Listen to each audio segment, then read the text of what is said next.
E no vídeo de hoje estaremos falando sobre a evolução dos vertebrados. Se você ficou curioso e quer saber mais sobre esse assunto, se ajeita aí e vem comigo!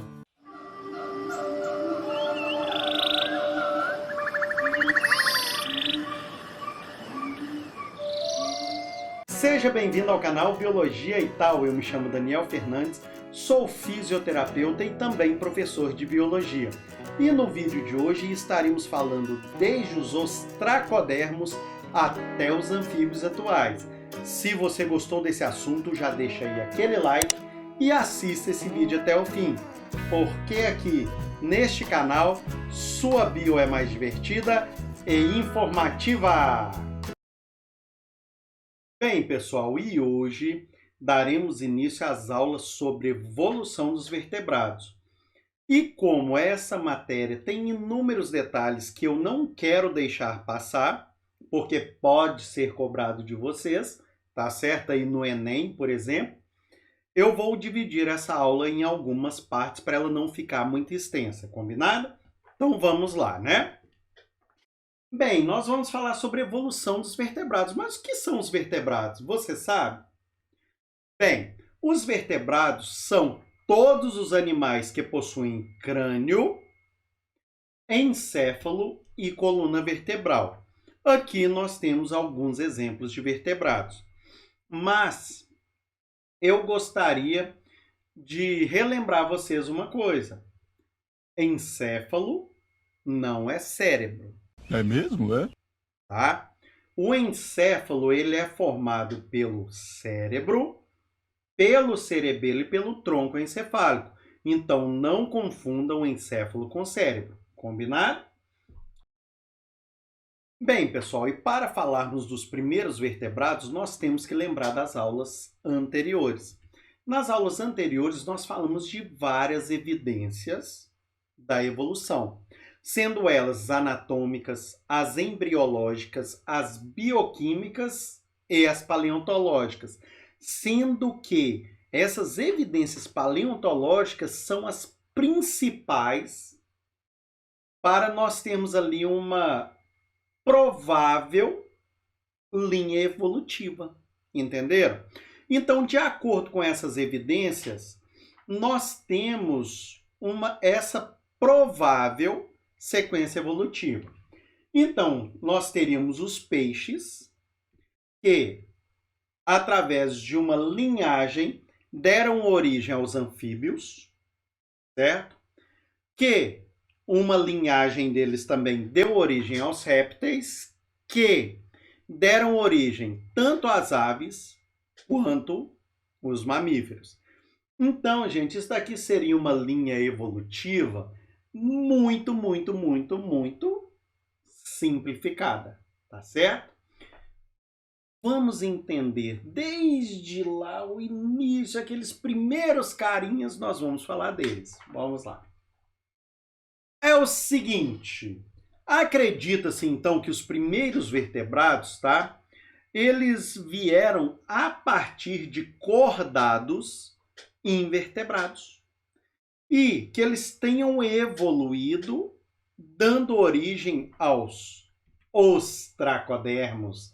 Esse carinha aí seria, né, a ideia do que nós temos, o mais próximo que nós temos, que seria os ostracodermos, certo?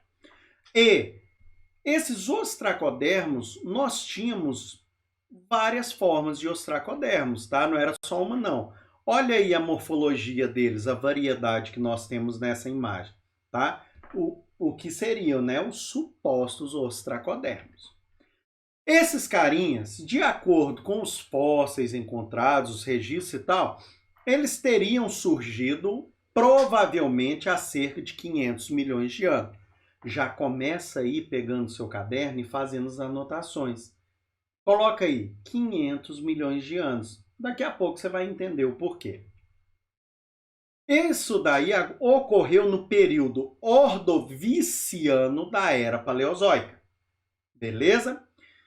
Esses animais eram bentônicos, ou seja, viviam no fundo, certo? Então, no fundo aí dos mares, né, dos oceanos, dos lagos aí, e eles tinham um corpo achatado. Eles se parecem com aquele peixinho que usa muito em aquário para limpar, né? Que eles dizem que são os limpadores de aquário, o cascudo.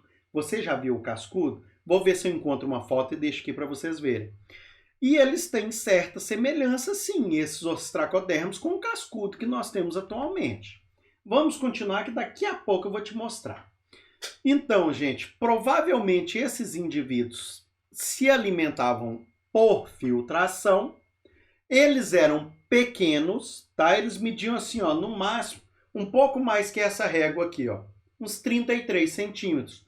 Não mais que isso, então eram pequenos, tá? E eu falei com vocês agora que provavelmente eles se alimentavam por filtração. Por quê? Olha aí, gente, eles eram agnatos. Eles não tinham mandíbula, então eles filtravam aquilo ali que estivesse no solo ali do ambiente aquático que eles faziam parte. Entenderam?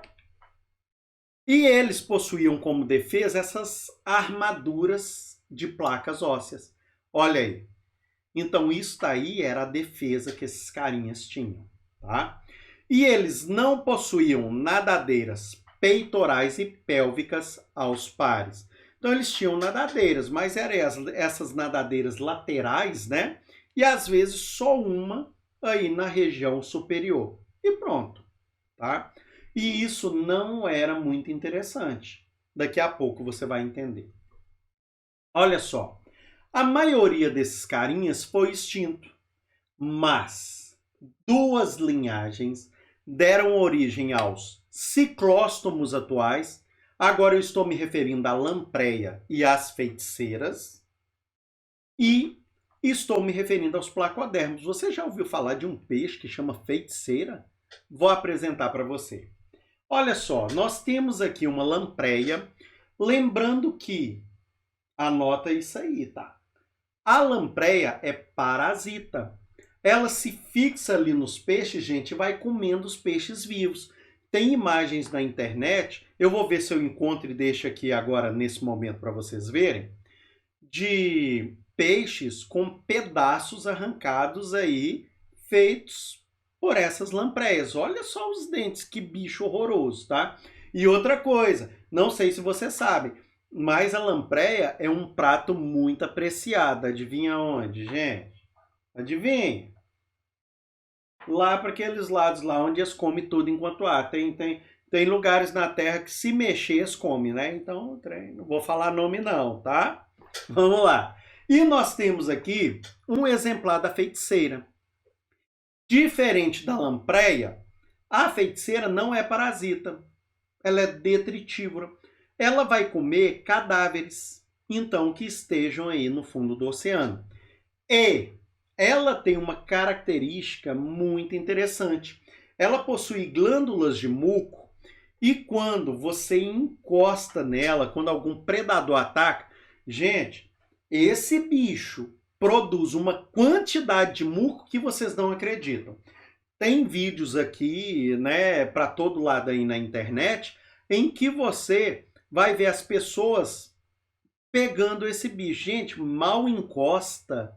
É uma quantidade incrível. Eu vou ver se eu encontro uma foto e deixo aqui pelo menos uma imagem. Depois vocês pesquisam aí na internet, tá? Esse vídeo que eu tô falando para vocês, uma pessoa é uma pessoa oriental, tá? Pegando uma feiticeira. Vocês vão ficar assim bobos de ver a quantidade de muco que esse animal secreta. Por quê?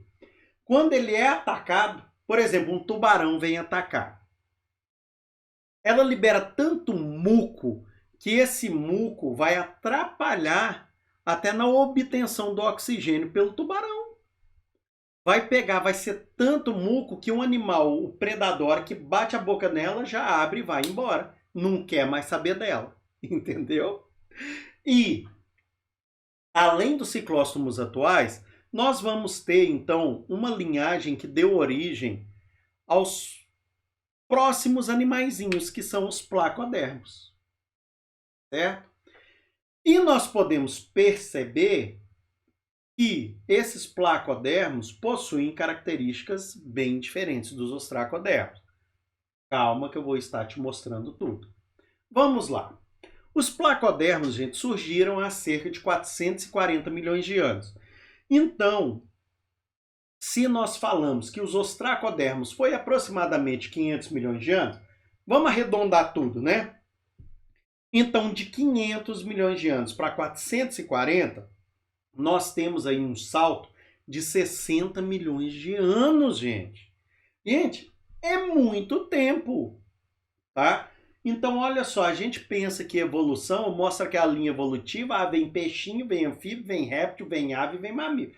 Não é possível, né? As coisas não são bem assim não, gente. Passaram milhões e milhões de anos, tá? Para acontecer toda essa alteração. E foi bem significativa, então, essa próxima linhagem. Olha só, ocorreu também no período ordoviciano da Era Paleozoica. Seria o mesmo período, então, dos ostracodermos.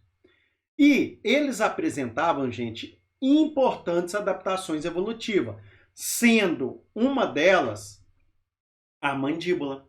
Esses animais deixaram de ser agnatos como os antecessores deles e passaram a ser gnatostomados, ou seja, eles passaram a ter mandíbulas. E eles passaram a ter nadadeiras aos pares, tanto as nadadeiras peitorais quanto as pélvicas. Isso, gente, é uma vantagem imensa evolutiva para esses caras, tá? Vou mostrar para vocês o porquê daqui a pouquinho. Mas nós estamos vendo aí as comparações, né? Percebam, nós falamos que os ostracodermos não tinham mandíbula, o de baixo tem. Não tinham, então, aí nadadeiras peitorais em pares, esse daí já tem. E isso vai trazer o que de benefício? Vou contar agora para vocês. Olha só, esses carinhas com as mandíbulas tornaram-se eficientes predadores. Antes eles só filtravam, não era? Os antecessores deles. Agora eles se tornaram predadores. E eles eram muito maiores que os ostracodermos. Lembra que eu falei que os ostracodermos são 33 centímetros, pouco maior que essa régua? Esses carinhas aqui chegavam a 10 metros de comprimento, gente. Olha só a diferença dos ancestrais deles. E eles tinham essas nadadeiras, então, também aos pares. Isso daqui deu uma agilidade muito grande para esses caras. Então, eles se tornaram predadores ágeis, tá? E eu gostaria de desmistificar uma coisa. Muita gente fala do Megalodon, né? Aí veio o filme Megalodon no ano passado, né? Todo mundo, nossa, um tubarão de 50 metros. Gente, não existiu tubarão desse tamanho, tá? O Megalodon, ele chegava ao máximo a 20 metros, então seria o dobro do tamanho desse carinha. Tinha entre 15 e 20 metros, tá certo? Então tira da cabeça que existiu tubarão de 30, 40, 50 metros. O Megalodon chegava a 20 metros, e é um bicho assim, nossa, misericórdia de Deus, né?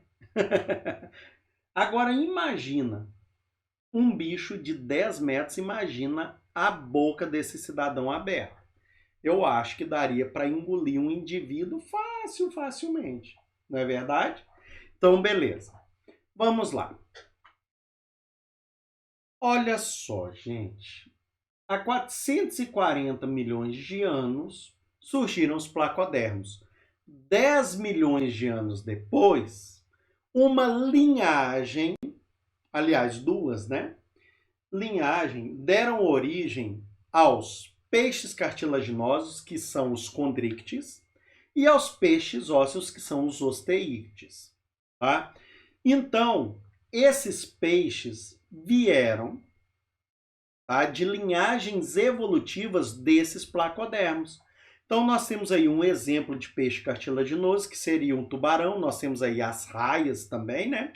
E temos um exemplo de peixe, como exemplo de peixe ósseo.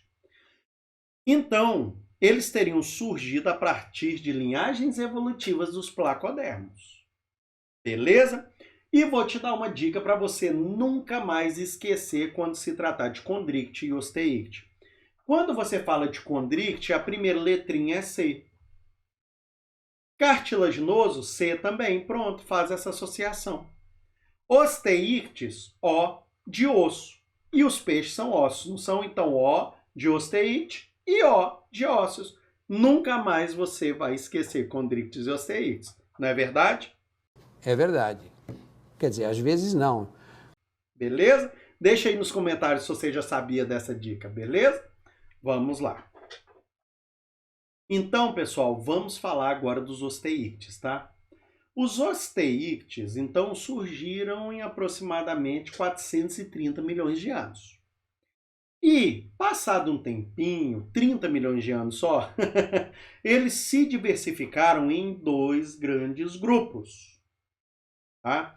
Que são os actinopterídeos e os sarcopterídeos, certo? Os actinopterídeos, gente, seriam esses daí. E os sarcopterídeos seriam um exemplo, esse carinha aí. É? Agora presta atenção.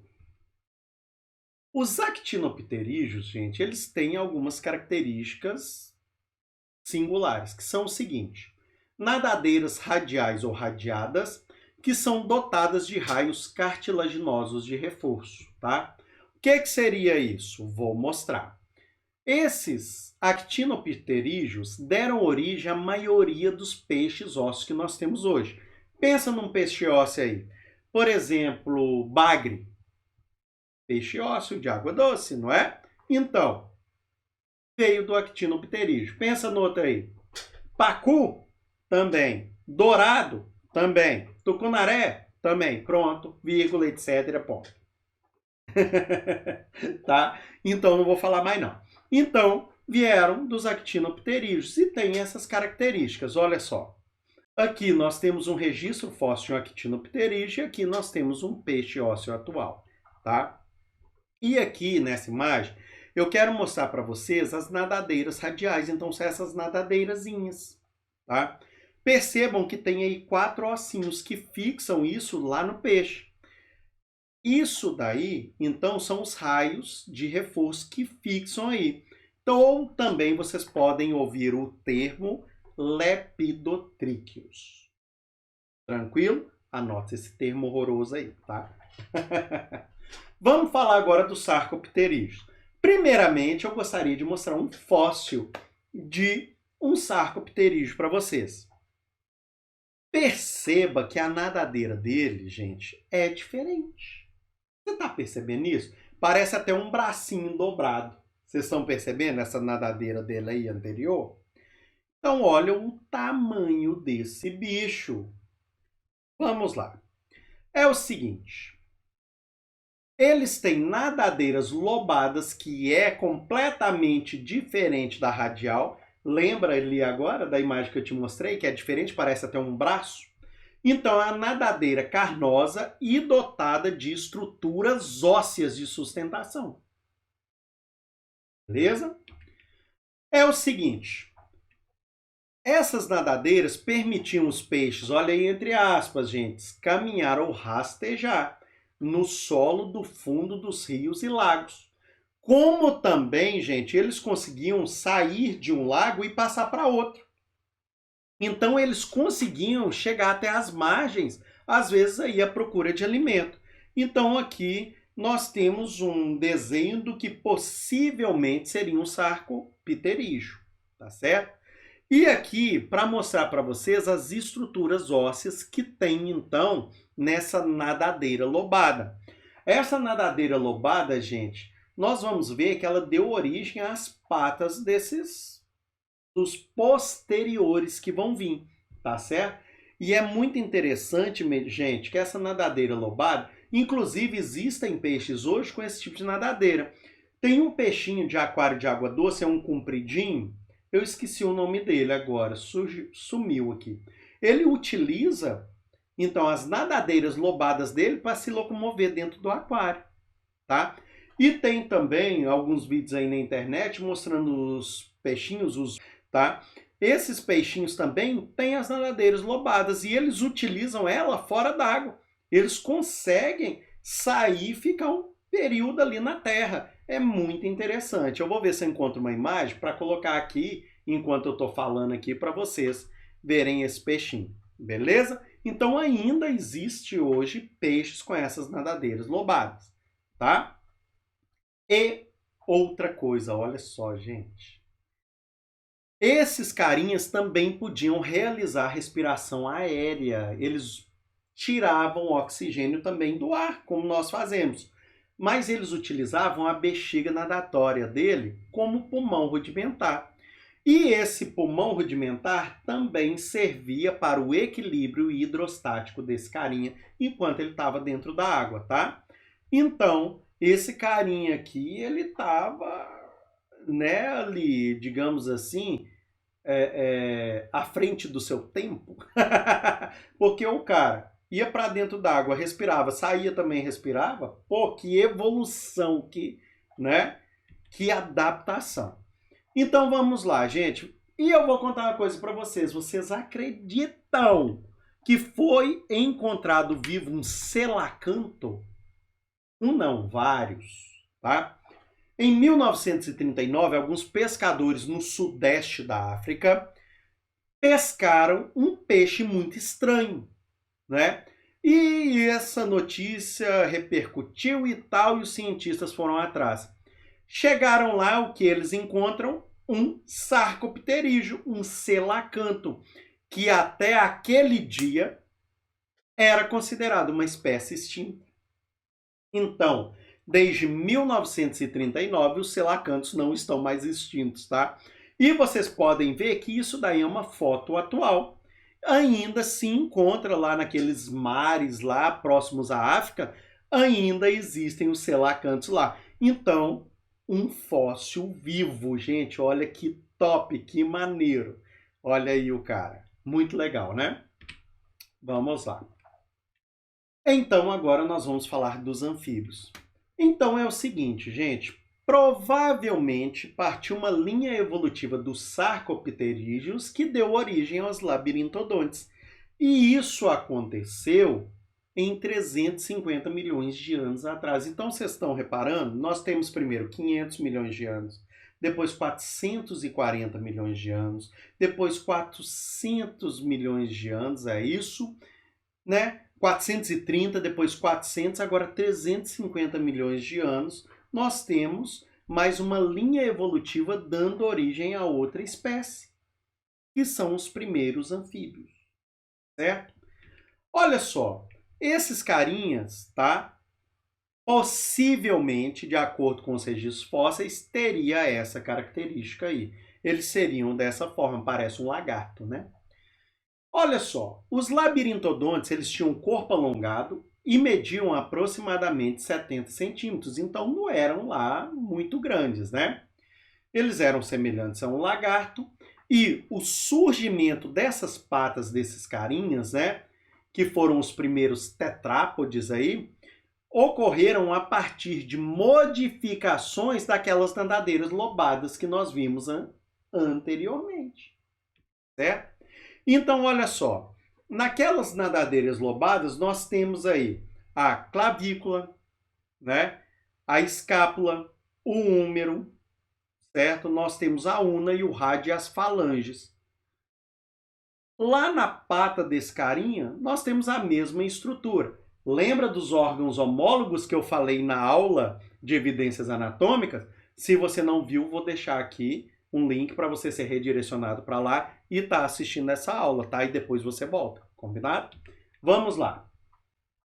É o seguinte, aqui eu vou fazer uma comparação da estrutura óssea de um sarcopterígio do Devoniano e de um labirintodonte. Gente, o Devoniano foi um período muito difícil para esses carinhas. Por quê? Olha só. Era um período em que era muito quente e os lagos, as lagoas começaram a secar. Então eles tinham que dar um jeito de passar de uma lagoa para outra, eles ficavam sem oxigenação Então foi um período muito difícil. Fica ligado nesse período que isso pode ser cobrado de você em alguma prova que caia o tema evolução dos vertebrados, tá certo? Vamos lá. Então nós temos aí duas comparações entre as estruturas ósseas desses carinhas. Belezinha? Podem reparar, ó, olha o quanto desenvolveu a nadadeira pélvica, então, do sarcopterígio. Olha só, gente, que interessante, tá certo? Outra dica que eu quero dar para vocês é que possivelmente pode cair o nome crossopterígio. Então, eles têm quase aí a certeza, né, que foram os crossopterígios, os sarcopterígios, antecessores dos labirintodontes, que são os primeiros tetrápodes. Belezinha? Anota isso aí.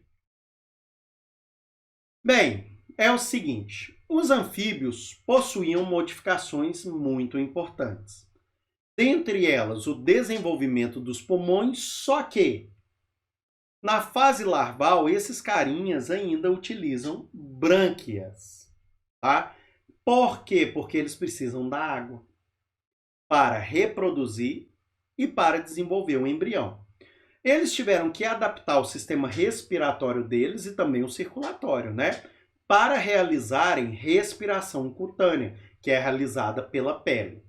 E esses carinhas tinham a pele lisa, não tinham escamas e essa pele era ricamente vascularizada para acontecer essa troca gasosa. E também tinha que estar umedecida.